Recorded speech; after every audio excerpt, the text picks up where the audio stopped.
with a wide range of experiences, but it was clear from the first conversation we had with Sonia that there was real alignment and the potential for a wonderful partnership. Sonia is a trailblazer, and learning about her road and her career path to getting here to Seattle was really moving. And furthermore, her vision for us and where we could go was very exciting. She's competed at many levels and has many unique experiences, and we're excited to now build on that here in Seattle. We quickly learned that everyone shares that sentiment about Sonia. Her commitment to building relationships and pouring into players and those around her has been and will continue to be at the core of her leadership. This was really important for us when we talk about how we can build successful teams together here in Seattle. On the court, Sonia is a leader in analytics and player development, two critical areas as our game continues to grow and evolve. She's innovative, forward-thinking, and committed to the development of players individually and collectively as a group. This is a really exciting offseason for us here in Seattle, across the league. The growth of our game continues to be remarkable. I'm really thrilled to partner here with Sonia as we enter this new era and continue to build on the Storm legacy. So please join me again in welcoming our new head coach, Sonia Raman.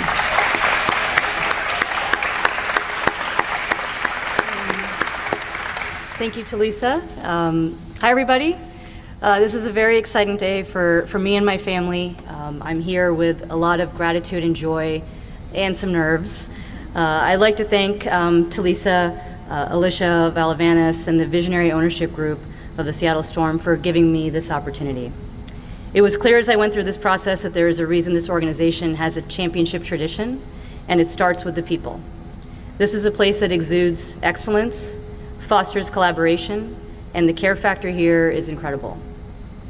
Seattle is a premier women's basketball city, steeped in community with an unrivaled fan base. Getting to walk around the Storm facility yesterday, just starting to meet everyone here, it really has me so pumped to get started. I think you will learn that relationships are a foundation of who I am as a coach and as a person. With that, I'd like to thank some people who have been really impactful for me along the way in my journey.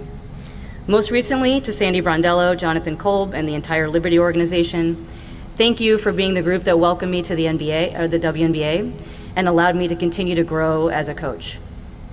Thank you to Taylor Jenkins, Rich Cho, Zach Kleiman, and the Memphis Grizzlies for giving me my start in the professional ranks that really changed everything for me.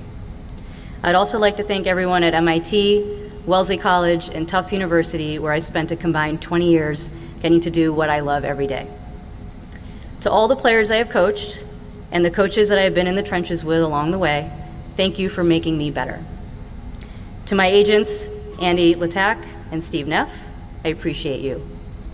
And finally, a huge thank you to my family and friends, my mom and my dad and my brother Nathan, my wife Milena and her family who are from just north of Seattle. Thank you for your love and support and for being on this journey with me. Thank you, Coach. All right, we will start with the media questions. Kevin Pelton, go ahead. Talisa, you talked about the process, but sort of what did you learn from the interview process and what led you to Sonia? I think broadly I learned that there's a ton of interest in the WNBA and where our league is at. Is in a really exciting place, and for the Storm specifically, just how much respect there is across basketball for what our ownership group and everyone before us has built here. So that was really exciting to have those conversations.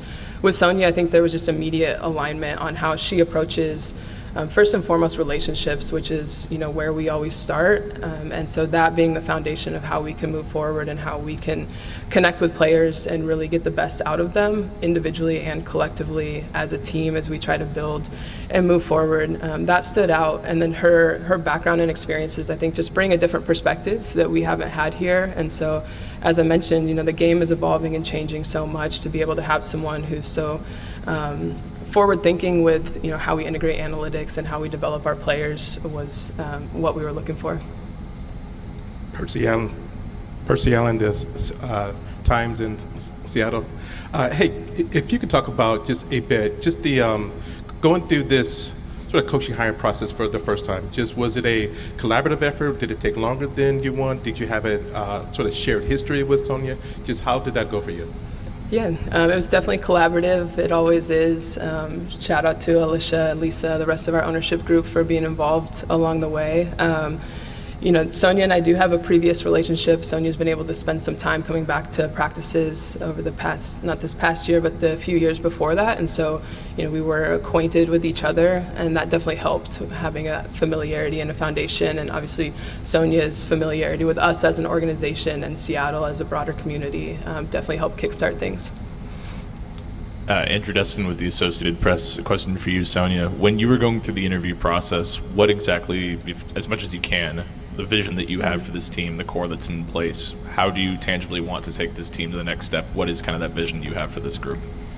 I think that this team, this organization, there's such a rich history here. And so first and foremost, building on that, connecting with the players, connecting with the staff, building those relationships and learning what we have and what we can do going forward. But I think Talisa mentioned it, the player development aspect of it is tremendous for me and in my background. I think it starts there. I think the relationships then build into the player development. We'll incorporate analytics, as she mentioned, as well as some other areas. And all of that is to unlock their full potential so that we can be the best we can be on the offensive side, on the defensive side, in the special teams. How do we win in the margins? How can we be intentional about how we train to get there, to have our teams compete every day, to bring toughness and resilience, to do it together, to really prioritize getting better, and to do all of that with joy. So that's sort of the overarching vision, and of course the nuts and bolts will come as we go. Lisa Woodward, Storm Broadcast. I always think a team takes on the personality of a coach, and you kind of mentioned that, building on what you were just talking about. What's your personality like? How does that infuse into your team? I think first and foremost, again, it's the joy, right, that I want to bring into the building every day, and the energy. So it starts there. I love basketball. I'm so passionate about the game and getting to coach it every day. So we will feel that, and this place will feel that with me every day. And I think that's where it starts, but also there's a competitive side to it, and there's a side of me that's always going to be as prepared as possible. So blending all of those things in together to then create these teams that will be tough and resilient and incredibly prepared and ready to find ways, again, to whether it's a scout defense, right, or it's something in particular that we want to attack on the other team and be intentional about it. But it's all of those things. Welcome, Coach. Dick Fain, Storm Broadcast. I'm fascinated by your resume, particularly you going into the NBA and then going to the W after that. Maybe talk about your decision to go to the NBA. Why was that made? And then why was it made to go from the NBA to the WNBA? And what did you learn in the NBA? So my decision to go to the NBA, I think it came from my passion for basketball, and I'm a hoop junkie. So my time at MIT, I absolutely loved coaching student athletes. I was a coach, I was a compliance officer as well. I had to wear a lot of hats there, and I really enjoyed doing it. But I went through the process with the Grizzlies, and I got to know their GM, the head coach, in the interview process. And the further I got into the process, the more I started to understand how I could get out of my comfort zone a little bit, do something new, tap into the growth mindset that I was constantly preaching to my players to have, and sort of take this jump, take this risk, and get to dive in and just be a basketball coach, right? And have unlimited resources, have all of the data that could be possibly available to somebody to solve problems and find ways to help the organization to impact winning. So knowing that that was the opportunity ahead of me, it became impossible to say no. And having the opportunity to experience a different part of the country and to move and to be in Memphis, that was a huge part of it too. So that was my journey to the NBA. And 4 seasons there, really incredible. Got to work with a really great group of people. And when it was time to think of what was coming next, I have always been just a tremendous fan, admirer of the WNBA, of the players in this league. It's an incredible league. It's the best league in the world for women's basketball. So, and as Talisa mentioned, I had been coming to Storm practices over the years, and I think that was my first window into what was the WNBA. So it was sort of a natural progression getting back to women's basketball, coaching the best women in the world, and that was really attractive to me. Nico Tamarine, Como, good to see you again, Coach. Nico. And we had talked a minute ago about having family ties to the area, and how certainly you already knew the history and everything you mentioned about the franchise, but how did that help you understand that Seattle is a basketball town and just how uniquely special this franchise's place in this city really is? You can feel it. As soon as you come here, you feel it. I've been to Storm games at Climate Pledge and up in Everett and over at UW, and wherever the teams play, the passion is there. The fan base goes everywhere. It's far-reaching. They're excited. They're supportive.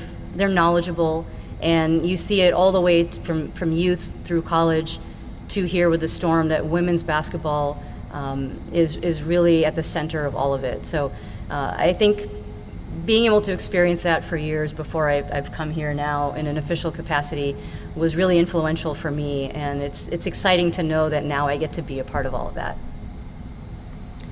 Bella Munson with the 9 basketball. For you, Sonia, just, it's been mentioned multiple times already, the relationships and how important those are to you. What do you think it is about yourself or your character that allows you or helps you to connect with players so well as the media coverage of you suggests? I really care about every single player that I've ever coached and that I ever will coach. I care about them as people first. I think that's really important. I'm really interested in learning about their lives and not just what their goals are as basketball players, as professionals, or as student athletes, but what else about their lives is important to them. Who are the people around them that are important? I want to meet them. I want to get to know them as well. What are they interested in? And it starts there for me, and I really light up when I get to build those relationships. And then the other part of it is, how can you help people along the way in their journeys? I've had so many people impact me in my journey. How do I impact them in their journey to really become the pros that they want to be? And whether they're rookies or they're seasoned vets, everybody has goals and passions and reasons why they play the sport and how they connect to the sport. And I want to find out what those things are so that I can motivate them and continue to develop them to be the best they can be for themselves, and then, of course, for the organization as well that benefits. Mike Varell, Seattle Times. For Talisa, 2 questions really. Just one, when you went into the search, what were the characteristics that you knew that you needed in your next coach? And then also, considering the way that last season ended, how close do you think this organization was and is to being back to the championship caliber level that you, I'm sure, expect? Yeah. I think we were looking for someone that's been a leader and has been a head coach, and Sonia's done that for over a decade during her career. Someone that can really connect with players and help get them to the next level that they want to be. And so the relationship building and the player development that we've talked about was really critical to that. And then, as I mentioned, someone who's, coming with different perspectives, different ideas, a way to advance, what we're doing offensively, defensively, special teams wise, as a team collectively. So those were the key areas. And then, also aligning with our vision, our organizational values, and how we, want to show up in the community. I think that our team has a lot of really great players coming off of last season, a lot of great pieces and a foundation to really build and move forward. I think we were close last year to getting over that hump and had some really good moments and, some moments we wish could have gone another way. But looking back, I think we continue to build year over year a really strong foundation, and so really excited to partner with Sonia, get to know what types of players will best fit her system and be able to make those changes in this offseason. Hi, Sonia. Charles Hamaker with Circling Seattle Sports. I just want to ask you talk about the development side of things, and obviously a team is more than just a few players, but was it enticing at all to look at the opportunity to develop and coach a Dominique Malonga and a Jordan Horston? Did you have any thought about that, going throughout this process? Absolutely. Really excited, of course, for the whole team, but, in particular, the players that you mentioned, both really special players, unique talents, very, almost positionless. You can play them anywhere on the floor, and they have so much that they can bring, and they're so young. So what can they be? And the future of what they can do individually and what we can all do collectively was really enticing. Ariel Orsuto, King 5. My question's for Talisa, and hold on one second, I have to adjust my camera because I'm by myself over here. While you were searching for your next head coach, obviously this offseason is so crucial with free agency. Were you thinking about somebody who would be a really good counterpart of bringing in, free agents as far as the way that they are able to build relationships with players? Yeah, absolutely. It's essential to what we do. And, players, they want to come for, the organization, what we're able to provide, how we can further, improve their career. But the connection with the head coach is, really where it starts. And so it's critical for us that we feel like we have a partner in that and someone that the players will really connect with and really buy into their vision on how Sonia and her staff can take them to their next level. Coach, as the first person of Indian descent to become a head coach in WNBA history, how does this milestone resonate with you personally, and what does it mean for the broader Asian American community, particularly in Seattle, where Asian Americans comprise 17% of the population? Thank you for that question. It's a tremendous honor and a privilege to be sitting here and to be in that role. It's a huge responsibility as well, and I think, I've said this before, I want to be, I am the first, but I don't want to be the last. And so how does that connect to the community of Seattle and, of course, the greater Asian community? It's really important that I'm showing up every day, that I'm pouring into the players, to the organization, and then to the greater community, and that I'm doing my best so that I can, create these opportunities, open these doors, or just allow this next generation to see what's possible. And I'm very excited for the community here in Seattle and to get to know them more in the months and years to come. Hey, Coach, right here. Cameron Buford, Voice of the Fans Digital Magazine. My question is for you about analytics. How do you plan to balance analytics between the feel or the gut or the play, the actual play on the court, and making your decisions and determinations? Yeah, I mean, you said it, right? It can't just be analytics. You have to balance it. I think that one of the things I bring in is a strong analytics background, but I'm a basketball coach, and I learned basketball before I knew anything about analytics. I think that analytics is a really great tool to use. It's one of many tools, but you have to really know the game and have a feel for the game and understand what you're coaching, understand where the exceptions are, and sometimes the exceptions to what the analytics say to do might also provide you with the answers to how you win in the margins. So it's a tool, it's a resource, but it doesn't always mean, what maybe people think it might mean. There's a way to do things where you're going to get to like a base offense or a base defense by following the analytics and the trends. But I think the best teams, there's always exceptions somewhere along the way. They're really great at something that other teams aren't as good at, and those things defy analytics. And so being able to unlock that and doing that with our group and having that feel, I think is really, really important. We're going to take one question from Zoom. Jeff Brown, go ahead. Yeah, Coach, do you have a timetable for rounding out, building up your coaching staff, and what kind of characteristics are you looking for there? I do not have a timetable for rounding out my staff. I'm looking for, first and foremost, people who are of very high character and are, going to work really hard, and they're going to fill my gaps. So I want to be able to collaborate. I'm really excited. Part of what drew me here is this collaboration that I get to have with Talisa and everybody in this organization, and I want to bring in a staff that will collaborate with me and that we will work together to put into place all of the things that I just laid out in the vision, but no timetable right now. Thank you, everyone. That concludes the media portion of today. We're going to just take a few pictures with Sonia and Talisa and some family and friends. You've been watching the introduction of new Storm head coach Sonia Raman. She is the first person of Indian descent to serve as a head coach in the WNBA. In her press conference, she called it a great honor. Storm GM Talisa Raya says Raman stood out from other coaching candidates because of her alignment with Storm's values, how she develops and gets the best out of players. And when it comes to Sonia's vision for the Storm, Raman wants to build on the team's championship legacy, player development, and unlock the team's potential. I'm Brianna Vasquez. Thanks for watching King 5 Plus.